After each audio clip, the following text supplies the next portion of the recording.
There is a kind of silence that falls right before a storm, a silence so heavy you can feel it pressing against your chest, and that is exactly what I feel right now, staring at the calendar, watching the days bleed away one by one, because the Clarity Act, the bill that could decide the entire future of crypto in America, has only a handful of working days left to live or die on the Senate floor. A few short days, that is it. That is the whole fragile thread this dream is hanging from. And I need you to feel the weight of that with me, because this is not just politics. This is our future. This is Bitcoin's future. This is the future of every single person who ever believed in this technology when the world laughed at us. Before we go further into this storm together, I need you here with me, truly with me. So if you have not yet subscribed to Crypto 101 Central, please do it now, because I do not want you to miss a single beat of what is coming next. And while you are at it, hit that little bell, because notifications are the difference between knowing the truth the moment it happens and finding out too late. And in this market, in this fight, too late can cost you everything. Anthony Scaramucci said it with a rawness that cut straight through the noise. If this bill hits the floor, it has a strong pathway to pass, but if it does not reach the floor, it risks facing a brutal outcome. Brutal. That word sat with me for a long time, because behind every chart, every headline, every political maneuver, there are real builders, real dreamers, people like Brian Armstrong, who poured years of their lives, their sweat, their sleepless nights, into building something meaningful here, only to watch politicians decide whether that dream gets to breathe on American soil or whether it gets exiled overseas, forced to grow roots in someone else's country because our own government could not find the courage to say yes. Summer recess begins soon, stretching through late summer, and if this bill does not reach the floor before that recess swallows Washington whole, it may not resurface in time before the midterm elections, and by then, the moment, this moment, the one we are living in right now, will have slipped through our fingers like sand. Genius Act passed roughly a year ago, and for long months we have watched, waited, hoped, while Clarity Act sat in limbo, and now here we are, standing at the edge, watching the clock tick louder than my own heartbeat. And it is not only Scaramucci who feels this urgency burning in his chest. Goldman Sachs CEO David Solomon stepped into the light and said it plainly. It is time. Congress needs to move. We need a clear regulatory framework because Goldman has plans here, real plans, and this hesitation is costing all of us. The bill itself was not perfect. Nothing this important ever is, but it had been reshaped, strengthened, given new ethics rules, protections for developers who simply write code and should not be punished for how others use it, stronger enforcement against actual crime, real bankruptcy protections for people who have watched their savings vanish into exchanges that collapsed overnight. Galaxy Digital's Alex Thorne called it a good bill, one that protects investors while still leaving room for innovation to breathe, a bill that could plant the American flag at the center of digital asset markets for the next generation. But then, like a shadow crossing over a warm afternoon, Elizabeth Warren appeared, cold and certain, telling the world to vote no, calling the bill dead on arrival, saying it fails to protect investors, saying it lets criminals move money freely, saying this is not regulation, this is a giveaway.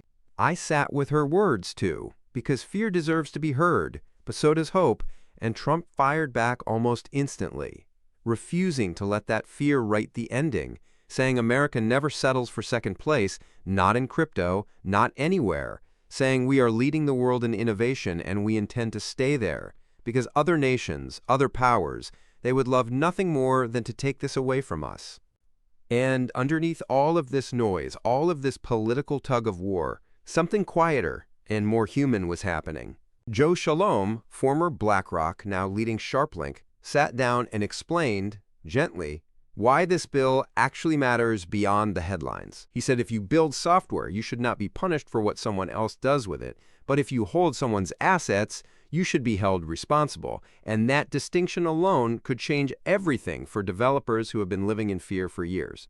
He said crypto moves on momentum, on belief, on narrative, and even a small gust of legislative wind could send this entire industry soaring. He said when a government finally gives its blessing, institutions stop moving cautiously and start moving with confidence. And tokenization, something that once sounded like science fiction, becomes simply how finance works. As we look deeper into understanding this moment, I keep thinking about Uber because Scaramucci brought it up and it would not leave my mind. Governments hated Uber. Mayors hated Uber. Every taxi commission in the country hated Uber. But the people loved it, and the people won. He said crypto is walking that same painful road right now, better technology fighting against old fear, and eventually, he believes, the people will win this too, because you cannot legislate away something that simply works better than what came before it. Think about the entire global investable asset market, stocks, bonds, real estate, gold, worth hundreds of trillions of dollars, and right now only a tiny fraction of that vast pool has actually been tokenized. The growth potential is enormous, as institutions work behind the scenes building regulated infrastructure, establishing legal frameworks, and laying foundations for long-term digital asset integration before the broader crowd fully realizes what is taking shape. Now, as we continue this journey together, I have to ask you something honestly. If any part of this has moved you, if you felt that flicker of hope or fear or anticipation while listening, please hit that like button. It genuinely tells me you are here, feeling this with me, not just watching. And please, leave a comment. Tell me what you think happens in these critical days. Tell me if you believe Congress will find the courage, or if this bill collapses under its own political weight, because I read every single one.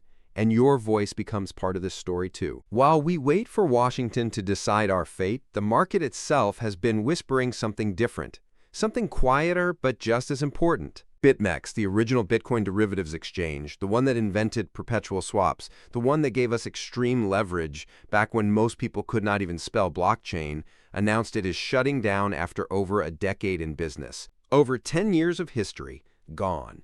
And it hit me harder than I expected, because endings like this often mark the closing of one chapter right before another begins. Scaramucci sat across from financial news hosts and calmly explained why he believes Bitcoin may be consolidating near its broader cyclical floor, listing reason after reason, momentum indicators sitting near historical lows, fear gauges sitting deep in extreme fear territory, liquid circulating supply tightening across exchanges, and search interest down significantly from past highs.